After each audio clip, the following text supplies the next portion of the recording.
I grew up on the Gulf Coast, and we spent all of my elementary school years in New Orleans. My dad worked at a refinery there, and that meant that every year, following Christmas and starting at Epiphany, Mardi Gras season would happen. It would go until the day before Lent started, which is officially Mardi Gras or Fat Tuesday, but all throughout that season, all those weeks, there were parades all the time, everywhere. Now, we went to a lot of these parades, and they were so much fun, and they were huge family events. You would go with your neighbors and maybe the kid down the street. Their dad or mom worked at an office on a parade route, and so maybe you could sort of use that as a place to start and gather, and then go down and catch doubloons and catch necklaces. The only bad, negative thing that ever happened to me at a Mardi Gras parade was one time somebody stepped on my hand when I'd reach down to get a doubloon, just to snag it from me. I have these delightful memories of neighborhood and family events.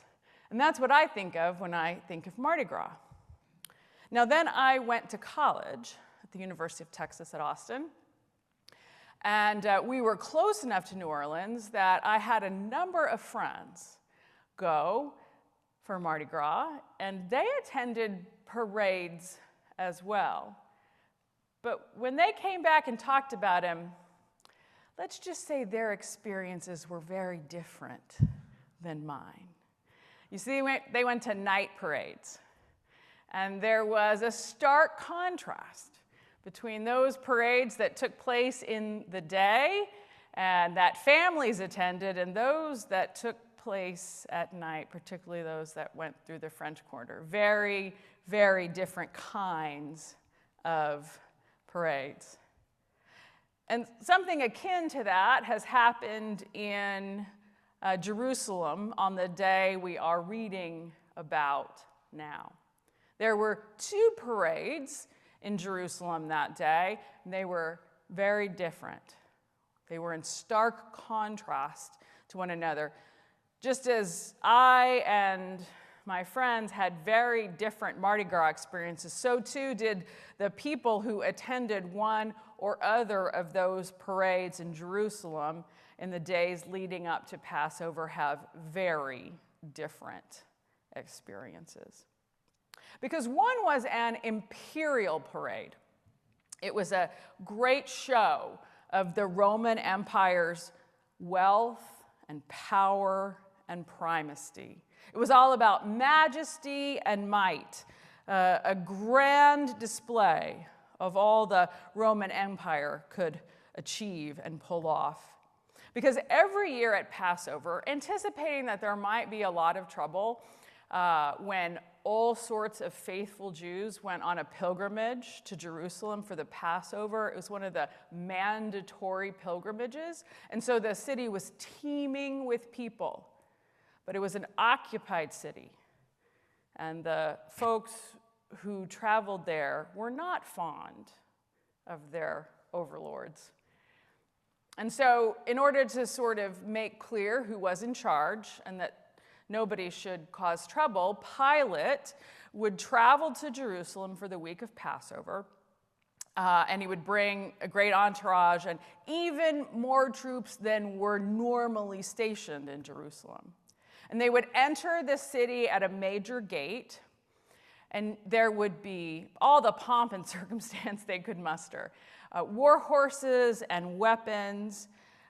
There were huge numbers of troops, legions of soldiers and chariots, grand horses and glinting metal. All of this was meant, and almost certainly did accomplish, the installation of fear and obedience in the hearts of those who saw it. Marcus Borg and John Dominic Crossan write about this other parade that took place in the days leading to Passover. And they describe it in this way: a visual of imperial power, cavalry on horses, foot soldiers, leather armor, helmets, weapons, banner, golden eagles mounted on poles, sun glinting on metal and gold. The marching of feet, the creaking of leather, the clinking of bridles, the beating of drums, the swirling of dust, and then the eyes of silent onlookers, some curious, some awed, and some resentful. I mean, that's quite a parade. This was the Pax Romana. It was the empire's version and vision of peace. And in the Roman world, peace was achieved by oppression. If people were afraid enough of the consequences, they might well avoid causing any trouble. They might want to stay out of trouble's way. So when we, the church, all these centuries later, refer to Jesus' parade that we've heard about today, when we call that Jesus' triumphal entry into Jerusalem, I think we ought to do so with a sense perhaps of a little bit of irony, with a sense of distinction, because this was, as you've heard, a very different kind of parade. Very different. Jesus comes in, depending on which text you're looking at, on a donkey or a colt, but neither option suggests the might and impressive display of a mighty war horse. Jesus comes in humility. There's no show of force or even a showy parade. It's a peasant parade. Rather than swords, they wield palm branches and they brandish their coats. It's very different. Imagine two similar parades in a place like Washington, D.C., or really the capital of any place. Imagine the government putting on a grand display of their military might, tanks and troops and all the things. How would they feel about a tiny band of troublemakers and poor people, maybe immigrants, and working class folks riding in on a donkey and waving branches? They might well feel mocked. I think it's safe to say that Rome would have also felt mocked. It would likely be seen, Jesus' entry into Jerusalem in such a different, small way, as something that was subversive, insubordinate. I mean, we say everybody loves a parade, but I think we can be sure Rome did not love Jesus' version. Coming in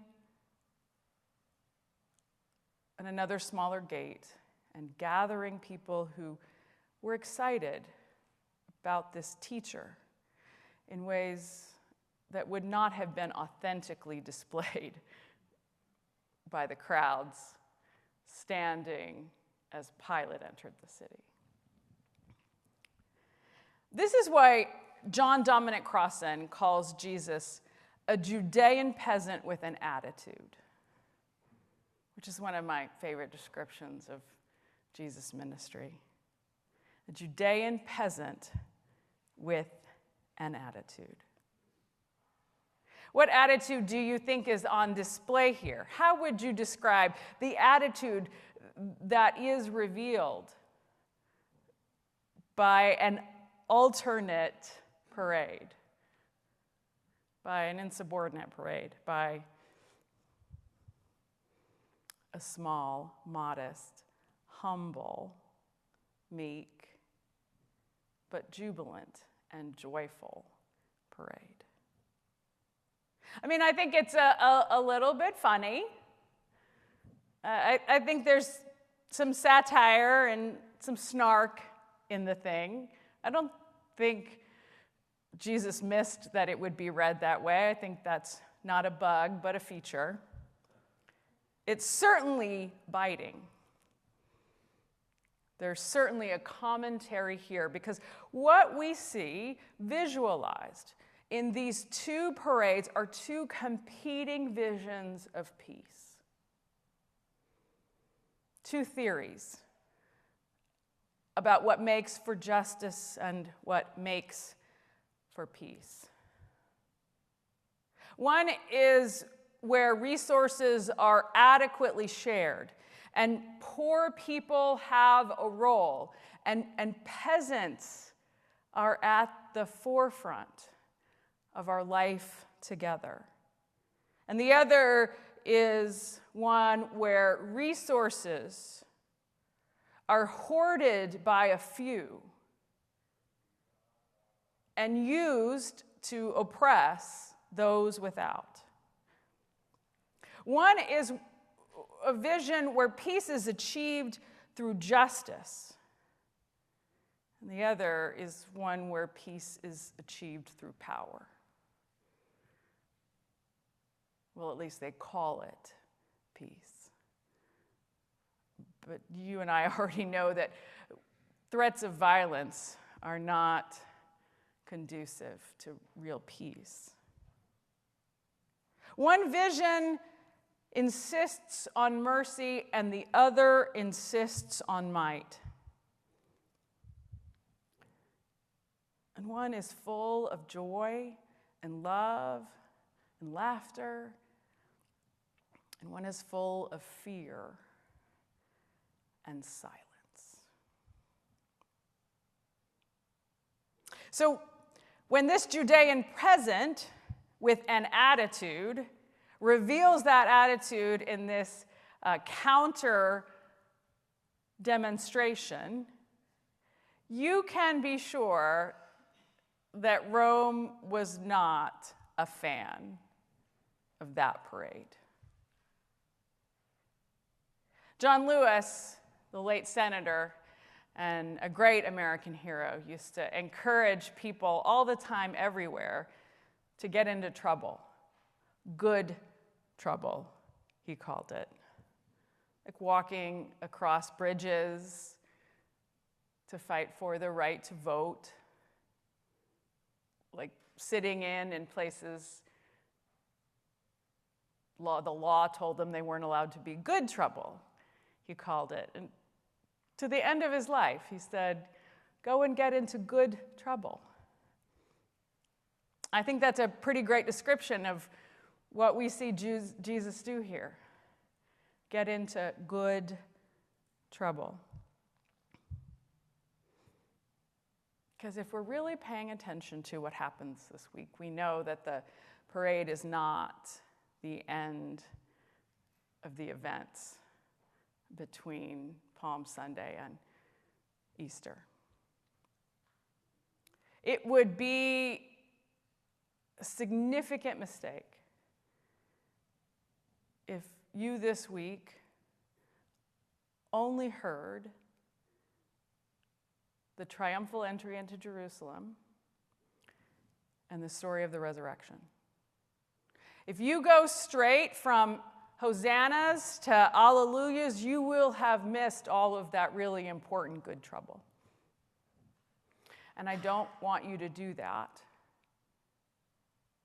I want to invite you and encourage you and just straight up ask you to find some way to attend to what happens in between. We have services here, but even if it's you just decide you're going to read it out of a Bible, or every version of the Bible is available online, you have access to what happens in between the hosannas and the alleluias. And I want to remind you today that it really, really matters. Because the whole point of this parade is to offer an alternative vision of peace and an alternative vision of the world we could create together. To remind us that there are options, that Rome's choice does not have to rule the day, but the only way to overcome it is by getting yourself into trouble. Trouble with Rome. Because we are called in our life together to offer an alternative vision. To insist that there are other options than the kind of world we have decided to construct together and that we live in today. That we can't just say, well, this is just how it is, and so there's no point in saying something different because, it's only going to get me in trouble. Yes, it's definitely going to get you in trouble. Good trouble. We're called in all our life together and in all we do and say as we move through the world, we're called to offer other options. To display what mercy looks like. To speak with loving kindness and with hope and with joy. And also to speak the truth about the powers that be in this world. To name what we know to be true, even if it ticks somebody off or causes a problem, but to speak clearly about justice and righteousness and love.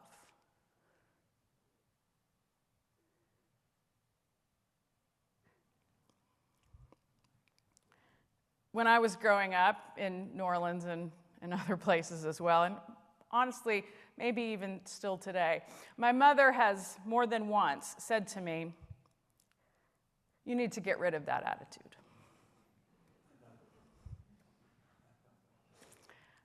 I want to say the reverse to you today. You need to get an attitude. You need to get a Christ-like attitude that refuses to accept the way things are as the way things have to be, that cowers to the powers and principalities of this world, that succumbs to hopelessness,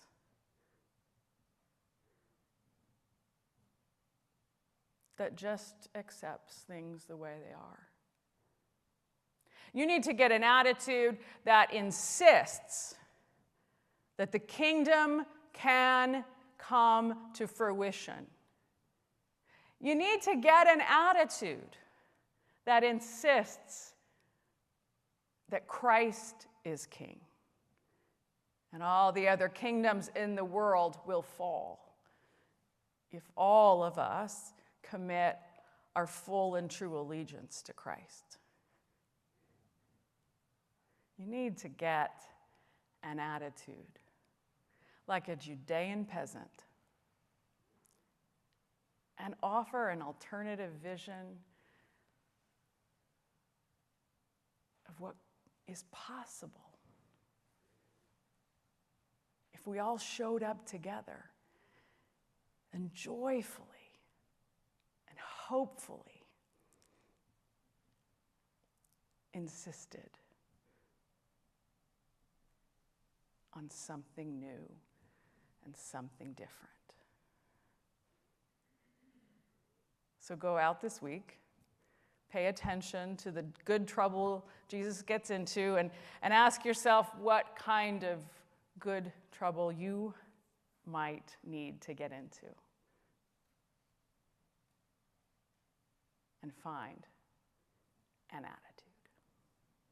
In the name of the Father, and the Son, and the Holy Spirit, amen.